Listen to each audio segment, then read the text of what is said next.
Hello there, ladies and gentlemen. Welcome back to the Flying Fish Crypto channel. I hope you guys are having a good day. I am having not too bad, great weather. Yeah. All right. What are we going to talk about today? We're going to be let's just go through the crypto market, right? I think let's see what the market is doing. Bitcoin is up 1.69% today. Ethereum up 2.07. We've got Binance at up 2.8. What else? What else do we have? Cardano down 0.55. XRP as well, yeah, down 2.31%. I think overall it doesn't look too bad as of now. We're still recovering from the previous dump. What else? Where are the meme coins? Yeah, we have Dogecoin at number 13. Yeah, 13 at down 0.61%. Where's Shiba Inu? Shiba Inu is up 1.17%. I think relatively the market is consolidating. I guess so. Nothing much is going on today. If you look at the biggest gainer, Gold Nugget, Kaizen Inu, Kiba Inu. Guys, beware, beware. This could be scam coins here out there. What else? Yep. Global market cap is at 1.75 trillion today, up 2.13% over the last day. Looking great, looking great. What else do we have? Okay. That's about it. Yep. I was browsing through CoinDesk today, and here, Malaysia may be Asia's next crypto hub.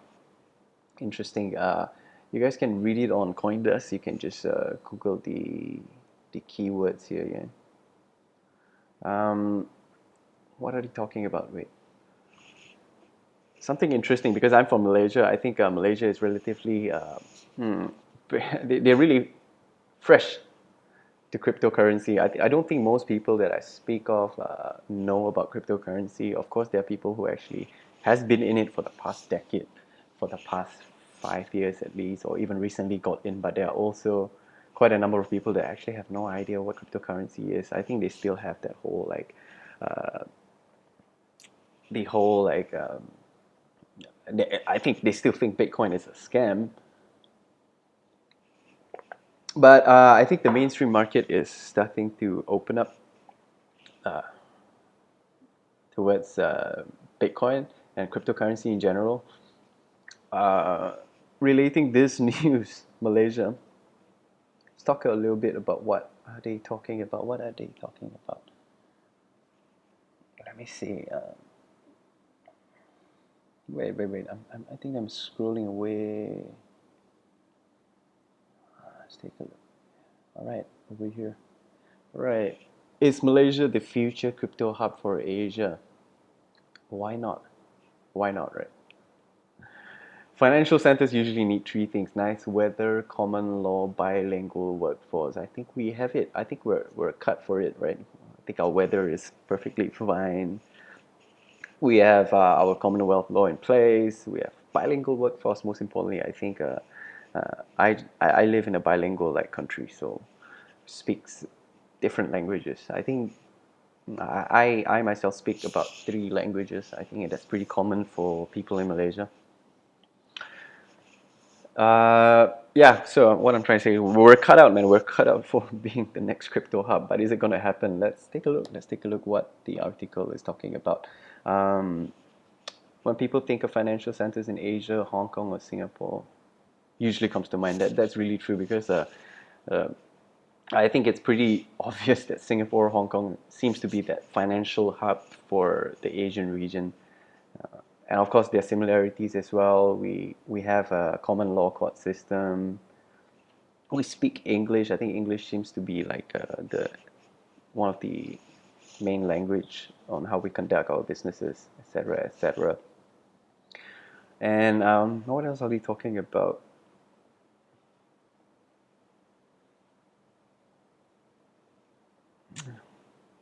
Beaches are better in Singapore, and cost of living is low. Yeah, I think most of you can just Google on this article. Take a look at this article because I think it was released. Let me see, March 8th today. at about 7:51 a.m. So it's pretty fresh, pretty fresh. Of course, I'll be coming up with a couple of videos to I want to say to share more about like Bitcoin and cryptocurrencies in general to people who are still fresh. I think they are definitely my target market right here. Of course, the experienced ones don't really need to watch my videos unless they want some entertainment, and I hope I could provide them that. All right, let's go back to the charts. I think yesterday I talked about this falling wedge. It broke up, right? It broke up. There is volume coming in, but I don't think it was strong enough to actually propel the price upwards. In fact, we got a throwback into the pattern again, back into the falling wedge, and we got a bounce from there. And now we are trading at about 39,000, 390,096. It's great. The divergence is still playing out as I'm seeing, but being a pattern that doesn't, I think I'm going to remove the resistance line right now because I don't think it's valid since but it broke down, it broke up, and it had a retest and it's up again. So I don't know if this was considered a really good breakout because the volume, right, it seems to be very stagnant. It did come in over here at this point, but did not, there was no follow through with the breakout. So I found out that I could just draw a resistance line like that, and perhaps this could be playing out. I don't know. Yeah, you could draw it anyhow you want it, right? And what we have here is some sort of a descending broadening wedge. Let's take a look at the descending broadening wedge. Guys, for those who don't really understand or are pretty new to the charts, I think you can go to the patternsite.com. I think Charles Bukowski, yeah, Bukowski. Is it Charles? I think it's Charles. Yeah. So there are numerous like patterns to study, and I think it's a good place to get educated about pattern trading and how certain price psychology works and why a certain pattern forms, right? So in this case, we have a descending broadening wedge. What's going on in descending broadening wedge? Take a look. Google it. Wait, am I missing out? All right, let's take a look at the important stuff. Okay. Price trend, it can be up or down leading to the pattern. A megaphone tilted down. Yeah, it does make sense. A megaphone, right? A megaphone tilted down. And then what do we have? For proper identification, look for at least 5 trend line touches, 3 or more touches of one trend line, 2 or more of the other. Minor highs, all those. If you take a look at the chart, we have one touch here, right? We have one touch here, we have another touch here, or you could include this, and then we have 4 touches on the support line and probably like 3 touches on the resistance line. It definitely qualifies as some sort of a broadening wedge, as Charles Bukowski is trying to say, not trying to explain. And the breakout direction is upward 72% of the time, but there's no guarantee in trading. That's the thing about trading. Leverage trading is risky, and a pattern could be forming, and it could have fake outs. So along the way of this whole journey with flying fish, we will see many fake outs, breakouts, and we'll talk about it along the way as we stick close to the price action, and more videos will be shared. I plan to actually share videos daily, so we'll talk about charts, price patterns. What else do we have? Okay, looking back into the charts, the bullish divergence that I was talking about is still going on. We had a couple of bounces over here. Let me open up 1, 2, 3, 4, 4 bounces.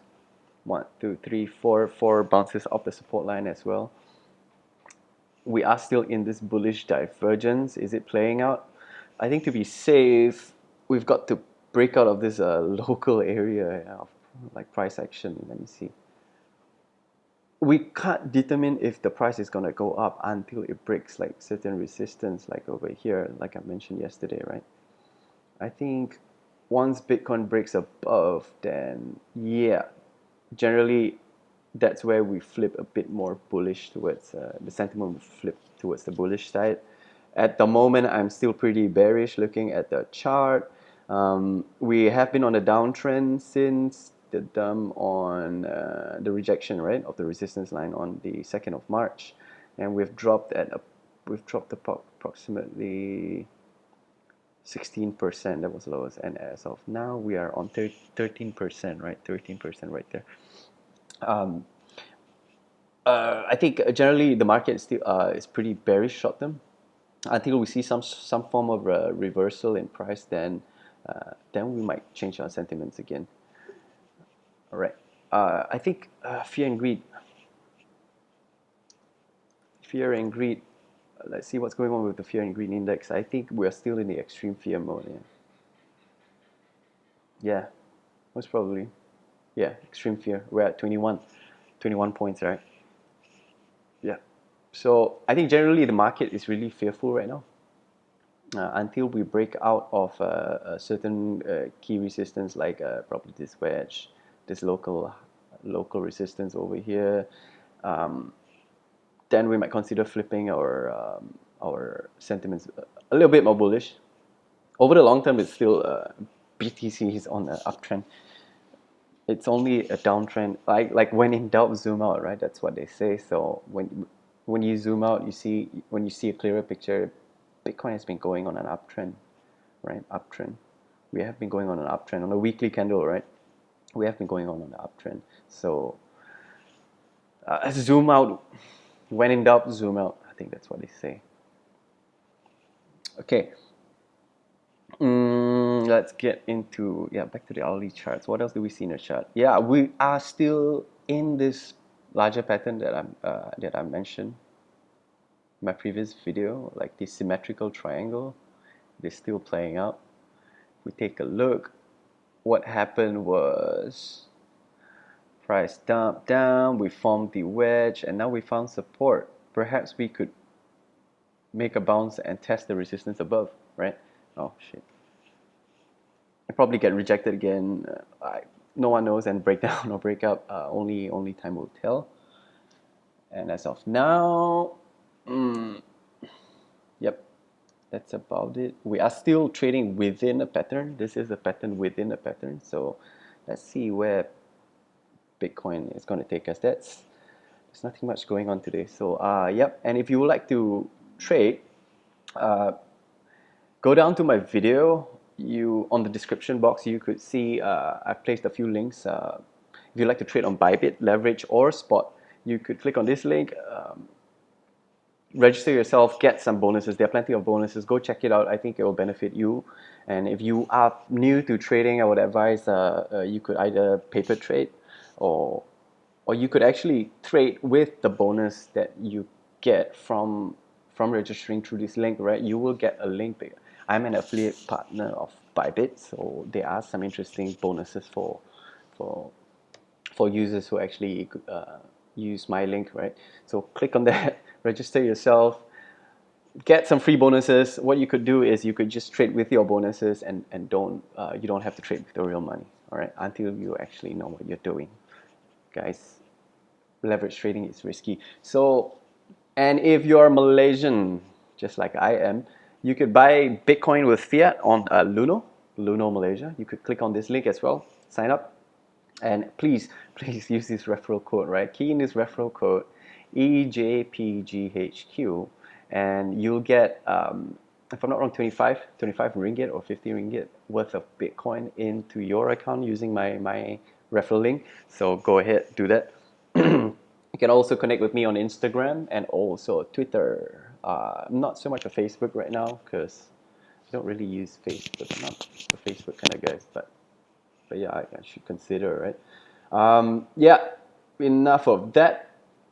Just guys, I think that's about it for today. Just remember to click like, subscribe, and also on the notification bell, right? And click on all. That's really important. Click on all. I can't because this is my video, but yeah, click on all and you receive my latest video. I try to get everyone the best deal ever in the crypto world. That's one of my goal here, and also to educate and also to share ideas. I will soon create a Telegram group, and then what's going to happen is we can have open discussions about cryptocurrency on this Telegram group, and I hope I can see you there. And that's all from me. Please share this with your friends, whoever you think do not know about crypto or would like to know about crypto. Kindly do share my channel, get them to like it, subscribe, and let's talk more crypto. And I'll see you in the next video.